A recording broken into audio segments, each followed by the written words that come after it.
Tony Ferguson El Cucuy recently celebrated his 40th birthday and shows no sign of slowing down in his MMA career despite a recent string of losses and tying the UFC record for the longest losing streak. Ferguson remains resolute, highlighting his numerous accolades and his competitive drive.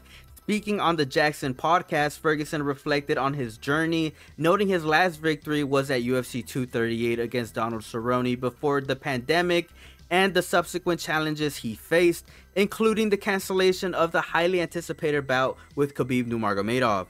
Despite these setbacks, Ferguson is unwavering in his determination to continue fighting until he physically cannot, underscoring his relentless competitive spirit and the love of the sport.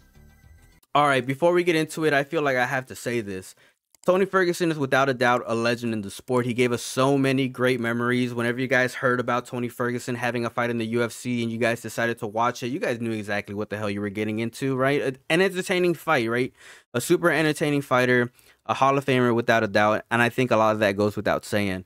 But it's just something that I wanted to say real quick because I don't want to give you guys the wrong idea of what I'm about to say. I feel like this is a terrible decision for Tony Ferguson.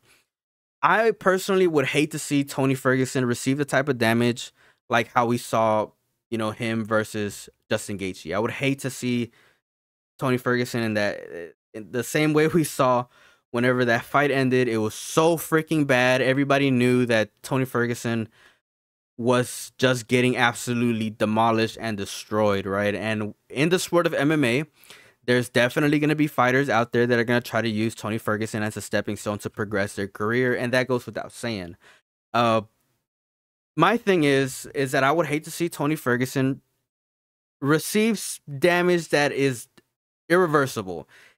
Whenever he fought Charles Oliveira, he had to get surgeries. Whenever he came back from those surgeries, he was moving a lot different, right? He was approaching the 50-50 a lot different. And you guys can tell that that wasn't the Tony Ferguson that we were all so used to seeing. It might be because, of the injuries and the surgeries, right? Or it might be because he's 40 years old, right? He's an older fighter. It might be a combination of those two things. But in my opinion, I feel like this is a crazy decision, right, from Tony Ferguson to wanting to remain in the sport. I would hate to see him receive crazy damage, irreversible damage. I don't know what his circle is telling him, right? I respect the hell out of Tony Ferguson for wanting to stay in the sport of MMA, right? Never say die type mentality. We have to respect him for that. Hats off to you, Tony Ferguson. But in my opinion, it's just, I don't know, it's a crazy decision. It's a really crazy decision that he's making right now. But I'm very curious to read what you guys have to say. So leave them down in the comments below. Right now, comment in the comments. What do you guys think about this decision that Tony Ferguson is making? I don't know. Wish him the best. I honestly don't wish him any more bad performances. Hopefully he gets a win soon. I don't know. Let me know your thoughts down in the comment section below. As always, it's a pleasure talking to each and every single one of you guys. Peace out and have a good one.